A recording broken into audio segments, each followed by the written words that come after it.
Good morning to everyone.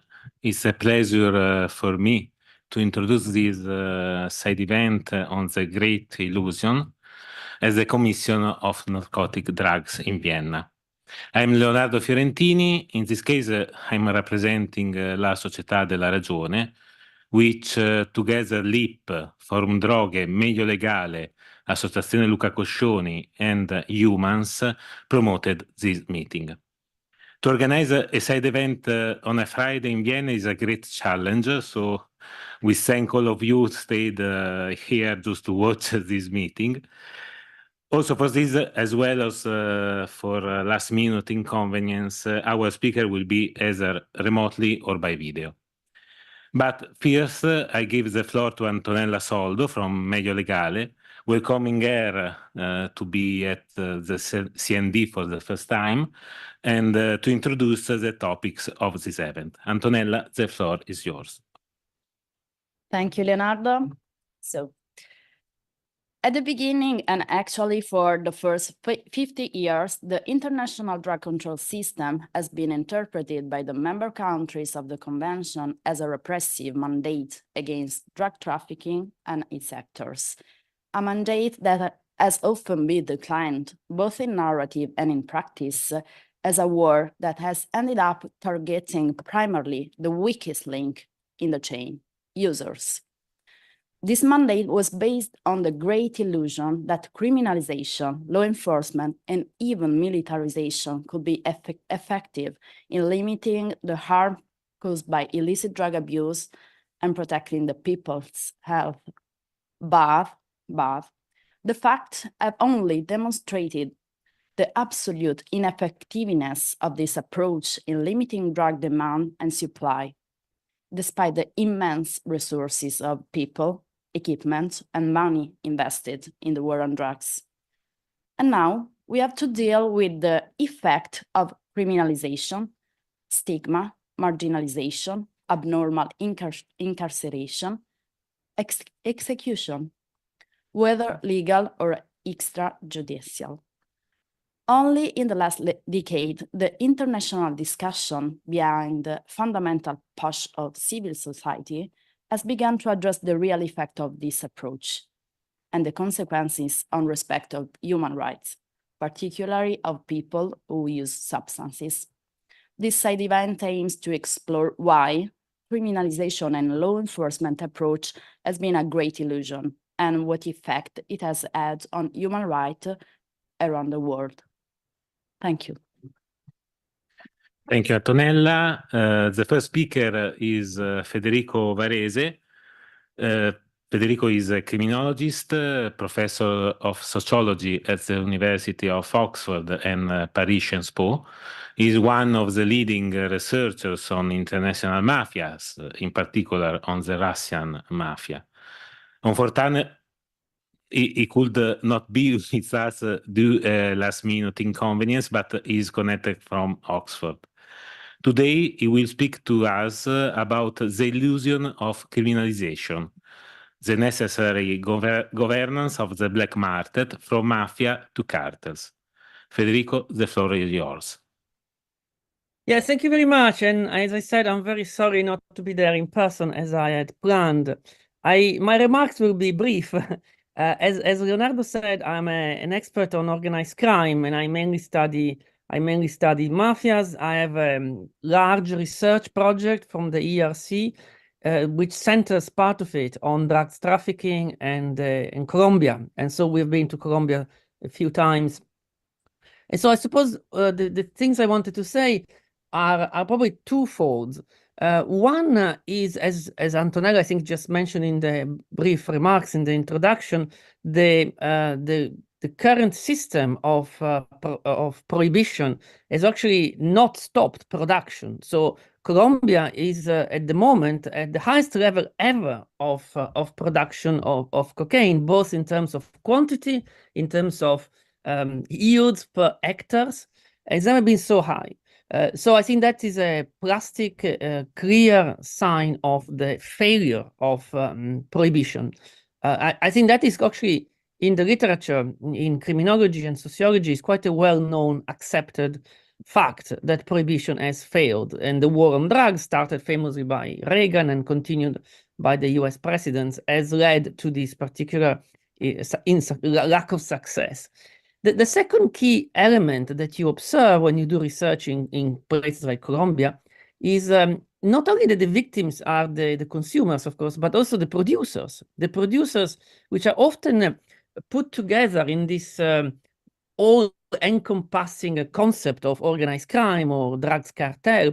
Actually, there is a lot of diversity within that particular industry, and those who are on the ground in the fields, these are basically peasants, poor peasants, who are targeted as being drugs traffickers. So I think there is another category of victims, which are those involved in the business because they have no other choices, because it's the only way to feed their family. So we did field work in several small producing areas of Colombia, where we interviewed these families that rely on production of drugs for their living.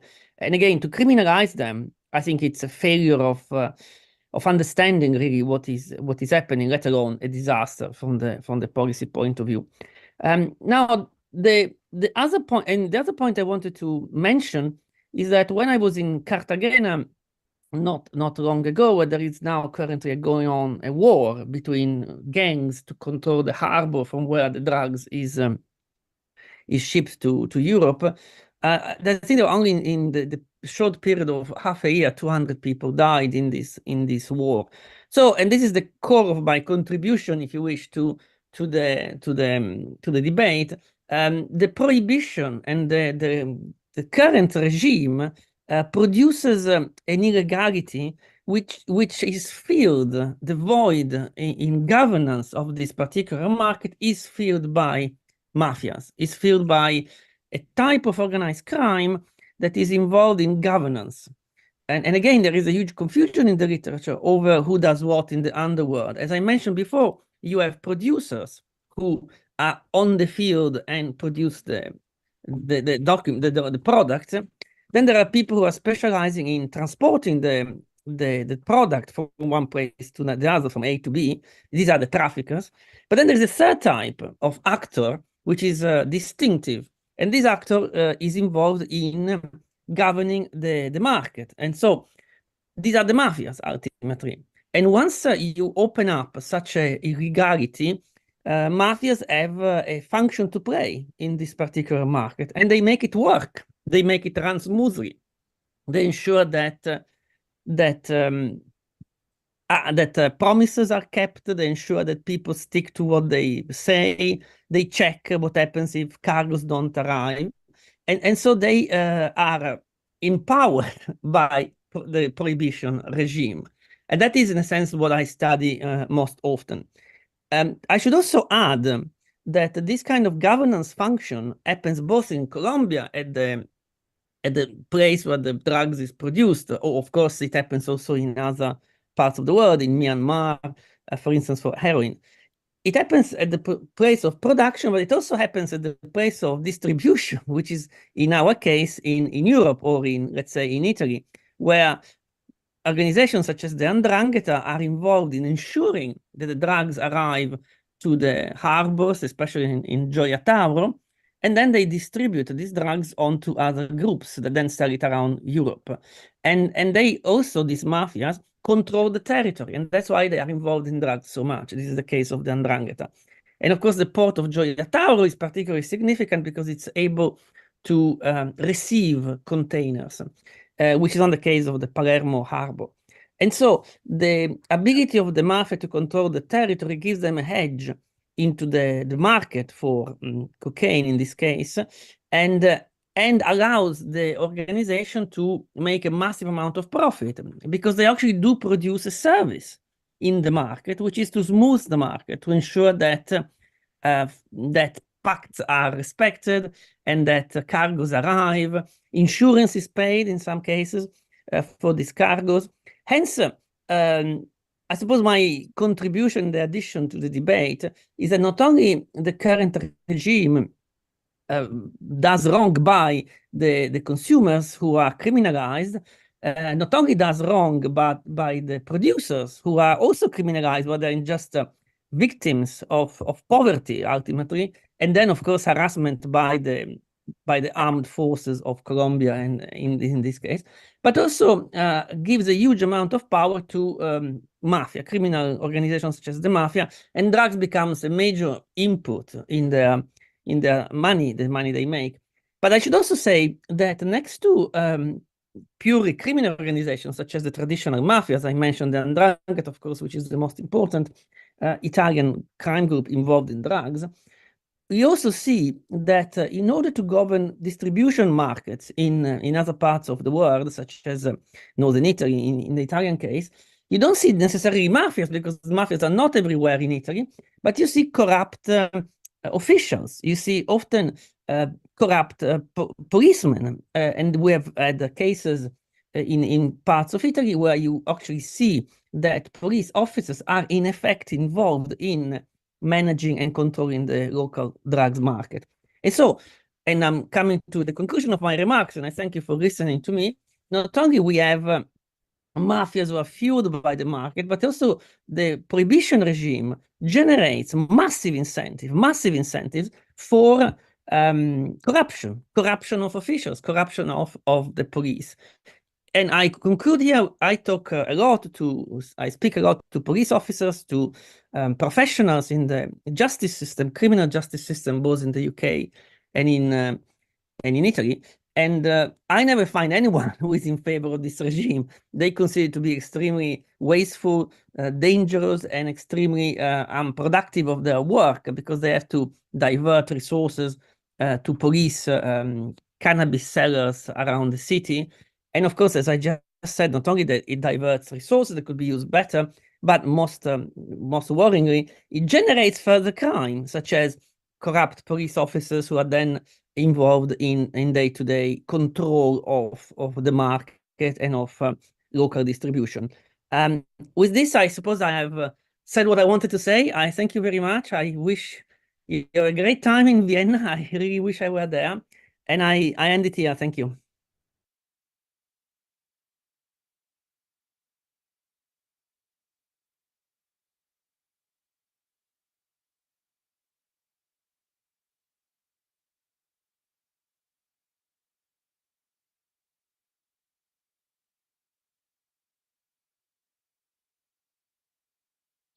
I'm sorry, Antonella.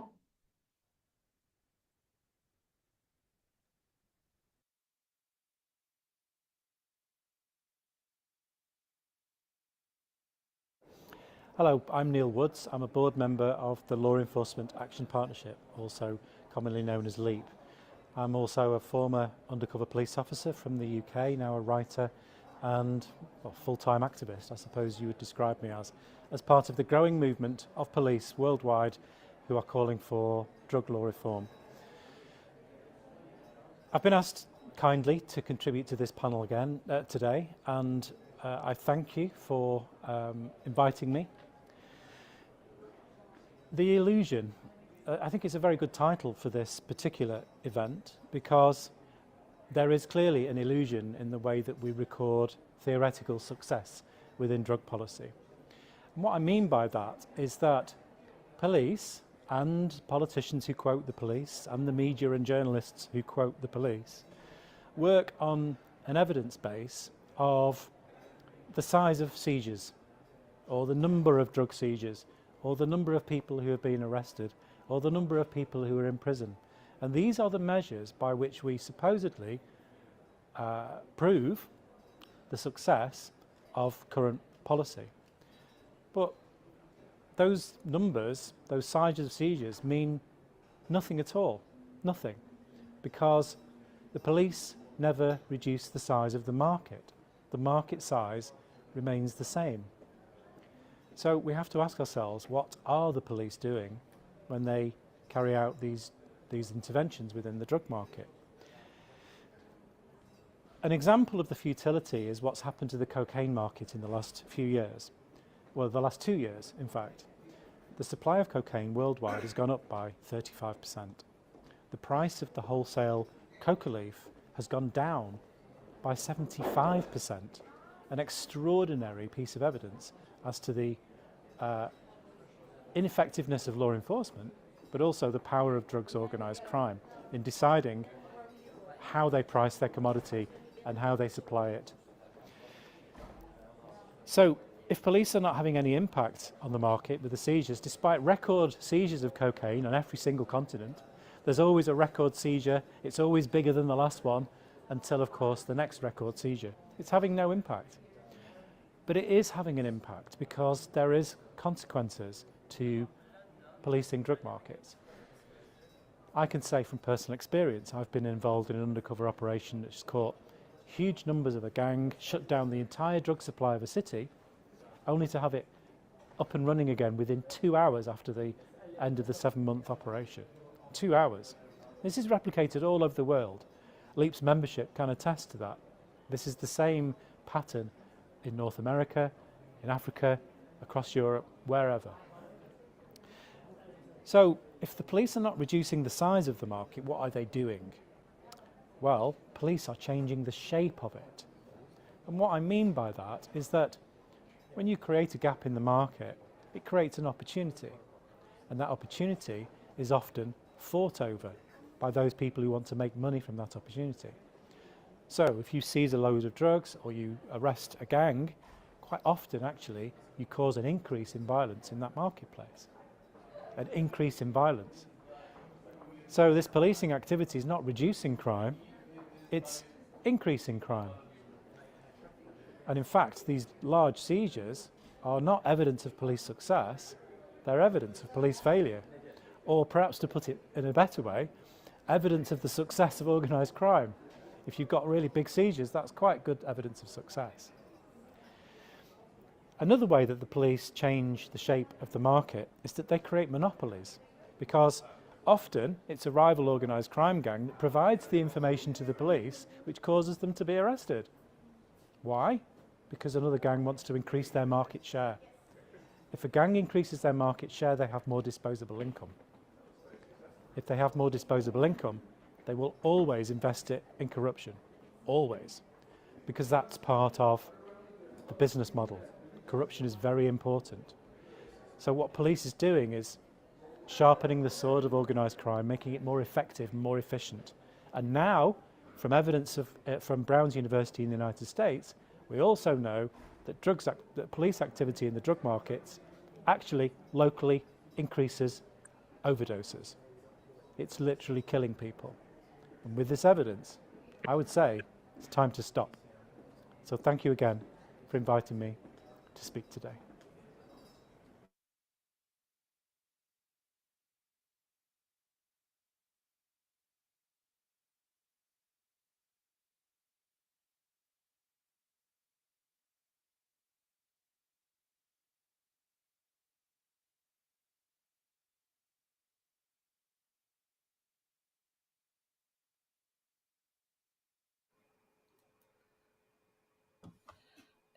Hi everyone. I want to say something about the link between criminalization and health and the right to health of people who use drug.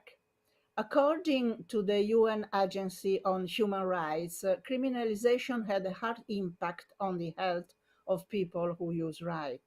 Many official papers and recommendations from this agency demonstrate and stress that the link between criminalization and the violation of the right to health from one side, and between criminalization and poor result in health promoting and improving. Only two examples of this position. The Office of the UN High Commissioner for Human Rights in 2019 wrote, "The success of drug control strategy should be measured through an assessment of the impact of drug control efforts on the enjoyment of human rights and other critical aspects, such as health." And the UNAIDS, the UN Agency on AIDS statement, which has the title Save Lives, Decriminalize, includes a strong position saying that decriminalization is a critical element to end AIDS by 2030. and also that punitive laws have been shown to block HIV services access and increase HIV risk. And furthermore, countries that criminalize people who use drugs saw less progress towards HIV testing and treatment than countries that avoid criminalization. So I want to stress three main processes through which criminalization limits or impedes the right to health of people who use drugs. We could also say three main failures of the current criminalization policy in the field of health. The first, we know that stigmatization is the first step towards discrimination, also in the field of health and of the right to access to the best available services and treatment. The construction of stigma is a very complex social process, but we know that in this process, criminalization is the more structural, powerful, and effective source of stigma, as it sanctions and labels a human behavior as deviant, illegal, and socially reprehensible. Due to the vicious circles, stigmatization, criminalization, discrimination, people who use drugs are often formally excluded or de facto forced to be excluded from accessing the health system. Also, self-stigma as an effect of criminalization and stigmatization can make people less confident and able to take care of their own health and well-being.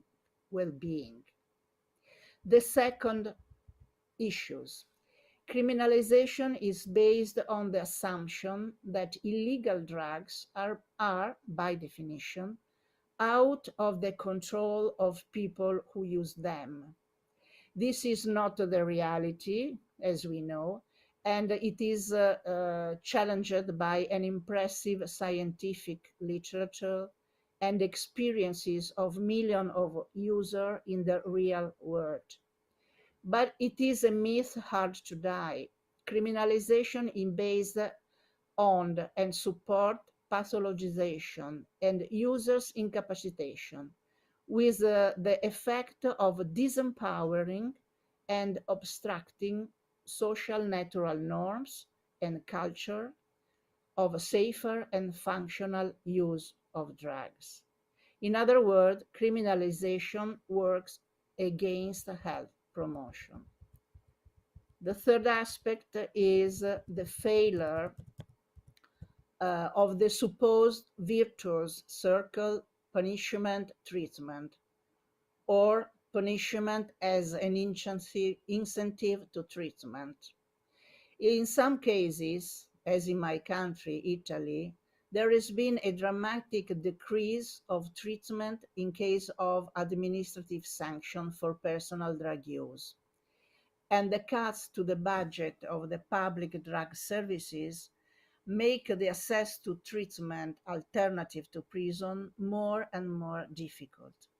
We have also to consider that in many countries in the world, treatments are compulsory, and that also when treatments are an alternative to prison, there is the high risk to make them de facto compulsory, as the United Nations Group Against Arbitrary Detention has stressed in its report. For all that reason, if we really want to protect and promote the health of people who use drugs, decriminalization is the first necessary step. Thank you. Thank you to Susanna Ronconi, who is a researcher from Forum Droghe. The previous video was by Neil Woods. I repeat because there was a technical problem and online they don't hear us. To close our panel, the intervention of Giulia Perrone. Giulia is a postdoc researcher in international law, is member of Science for Democracy. She is remotely connected, and she will talk us about the illusion of human rights protection with a focus on the right of science. Giulia, the floor is yours. Thank you very much. And can you hear me properly? Yeah, perfect. Okay, thank you. So good morning, everybody, and thank you very much for inviting me today. Thank you for your kind introduction. And yes, I'm here on behalf of Science for Democracy, that is a network that advocates for the so-called human right to science within decision-making processes at all levels. So I'm pleased today to say a few words, to add a few words about the international drug control regime from a human rights perspective. And that will start from a recent initiative taken from the UN, and in particular, the UN Committee on Economic, Social and Cultural Rights. That is the body that oversees the correct implementation of the International Covenant on Economic, Social and Cultural Rights. That is one of the main international human rights treaties. So one of the functions of the committee is to provide states parties with the interpretation of the norms enshrined in the covenant, including, for example, the norms concerning the right to health and the right to science. It does so, among others, through the adoption of the so-called general comments, that are instruments that are not binding, legally binding on states, but that they provide states with a better understanding on how to better comply with the international obligations stemming from the covenant. So let me give you a bit of context before sharing my two suggestions on how the two international legal systems, the one on drug control and the one on human rights, might better align, hopefully, in the future. So in October 2022, the UN Committee on Economic, Social and Cultural Rights decided to initiate a process towards the drafting and negotiation of a new general comment, on the impact of drug policies on the enjoyment of economic, social and cultural rights. So afterwards, also civil society was involved in the process, and they asked civil society for inputs about what this general comment should include. And so Science for Democracy, together with the legal clinic in strategic litigation and human rights of the University of Turin that I co-supervised, we drafted, with a group of students, we drafted a report on the impact of drug policies on the enjoyment of the right to health and the right to science. So my two suggestions today are partially also based on the research that we conducted in that context, in that specific context. So I have anticipated two suggestions, and the first one is that states, when they act as members of international organizations, should always comply with their international human rights obligations. That is, they should direct their efforts and they should use their voting powers towards ensuring that any output of international organizations align with international human rights standards. So why is it relevant here today? Because as you know, in December 2020, the members of the Commission on Narcotic Drugs, they voted on the scheduling recommendations on cannabis and cannabis-related substances. And those recommendations had been submitted by the World Health Organization, the WHO, but they had been formulated by the Expert Committee on Drug Dependence. So they were formulated by an expert committee and then they were endorsed by the WHO. So as you know, again, 5 out of the 6 recommendations were rejected on a number of different reasons. But what is interesting, or what at least I find interesting here in this context, is that if you look at the statements that were made afterwards, so after the voting procedure, you can understand that one of the reasons why these recommendations were rejected is that they were deemed to be not sufficiently scientifically grounded. Okay, so if the lack of scientific basis can be a justification a justification for rejection of certain recommendations, I think that this we can take a couple of messages from that. The first one is that, of course, it reflects a need for more transparency in the outcomes or in the processes that end up in outcomes of international organizations, also including when the outcomes are based on the work of expert committees and then endorsed by international organizations, as it was in the case of the WHO. But on the other side, I think that recourse to the lack of scientific basis should be, or could be, as a justification for rejection of recommendations in this case, but it could be minimized by the commitment of states that are members of that organization to guarantee that all drug-related instruments issued or endorsed by that organization include clear references to the relevant studies and data they are based on.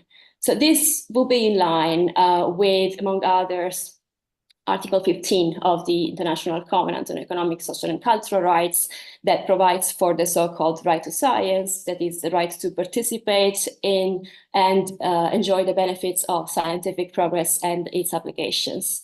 And Article 15 requires indeed states parties to ensure that policies and programs at national level align with the best available and generally accepted scientific evidence. Why I think it is important? Because I think that in the absence of such references, it could be difficult to understand whether recourse to the justification, this kind of justification, the lack of scientific basis, is indeed aimed at ensuring that all decisions or outcomes are science-based, or are based on some other different reasons, for example, the pursuit of political or ideological interest, for example, and because in the latter case, they would have a negative impact, negative effect on the enjoyment of human rights. So this was my first suggestion, that states, when they act in the capacity of member states, of members of international organizations, they should comply with their international human rights organization. And my second suggestion is based on the research conducted within the clinic, and is that the national enforcement of the UN Conventions on Drug Control should be informed by human rights law. That is, that they should adopt the so-called AAAQ framework. It's an operational framework, and AAAQ is an acronym that means availability, accessibility, acceptability, and quality. It's an operational framework that can be used to guarantee a scientifically informed and human rights-based approach to drug policy making. So just to explain a little bit what this acronym means is, so the requirement, the element of availability means, involves, for example, expanding the availability of harm reduction therapies and ensuring that all drug-related healthcare services are based on sound scientific evidence.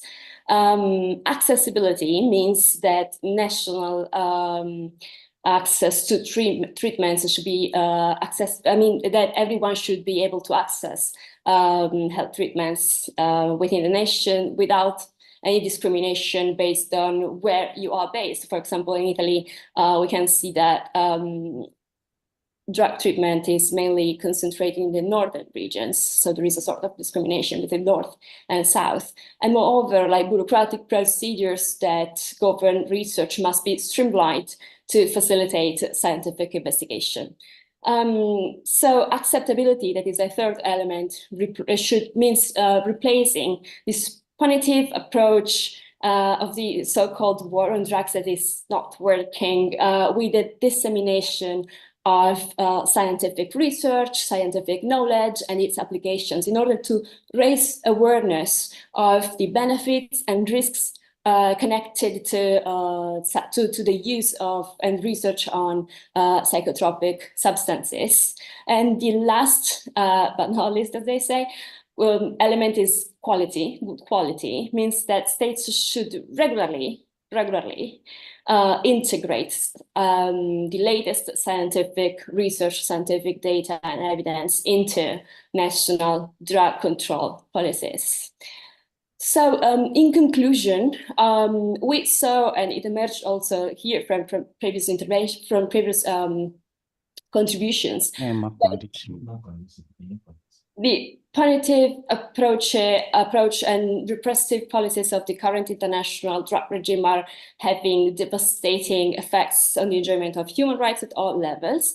So as stated by the UN High Commissioner on Human Rights a few days ago, he said, yes, drug kills, and drugs kills, I'm quoting now, so drugs kill and destroy lives and communities, but so do oppressive and regressive drug policies. So we therefore need a paradigm shift in global drug policy. And I thank you. I can share the link of both the draft general comment on the impact of drug policy on the enjoyment of human rights and the report of the legal clinic, if anyone is interested to read them. Thank you. Thank you very much, Julia. We have some room for debate, intervention on questions to our panelists.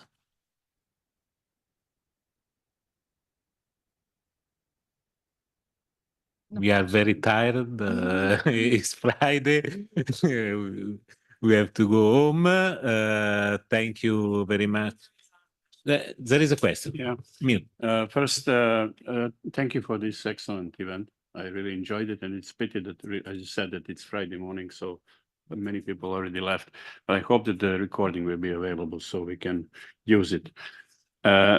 Also, like Neil said, congratulations for the title of it. You know, I think it's something that we should, and instead of war on drugs, we should talk about grand illusion, which is actually the war on drugs.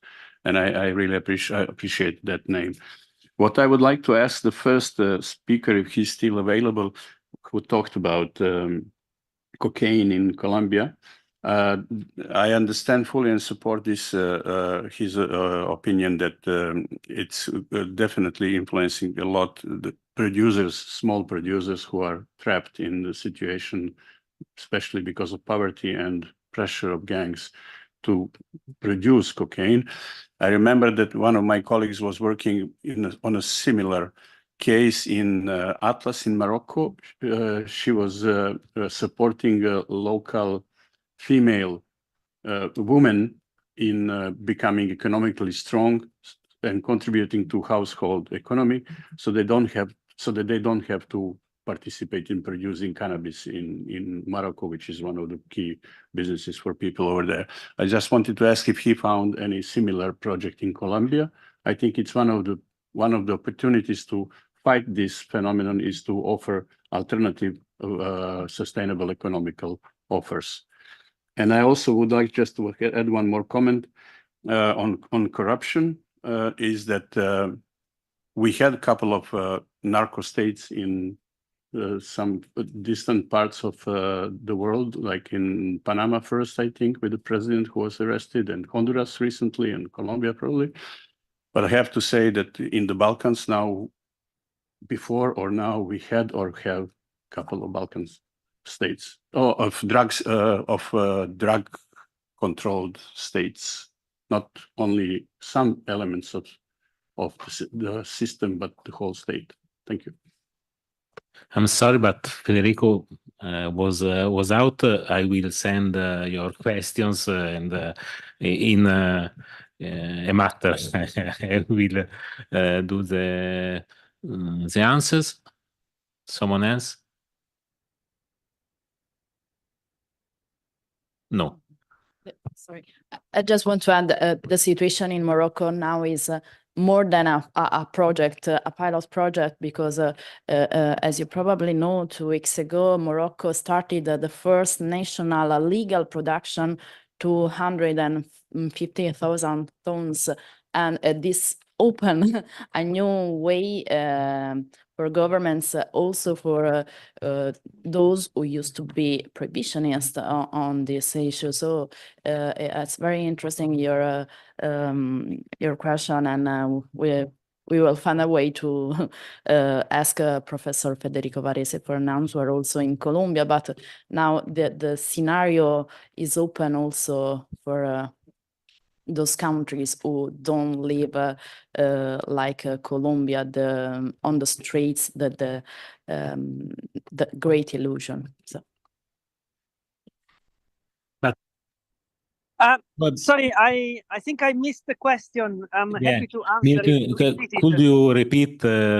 Federico is re-entered. Federico, just sorry. The question was: have you seen any projects in Colombia which are supporting people in having different economical income than producing coca, which may be a solution? And we just heard that this was a successful case in Morocco, for instance, with cannabis. We also had a couple of initiatives of similar kind in the Balkans. For instance, North Macedonia has introduced production of cannabis-based medicines, and it's also kind of relatively okay, although it is monopole-based job.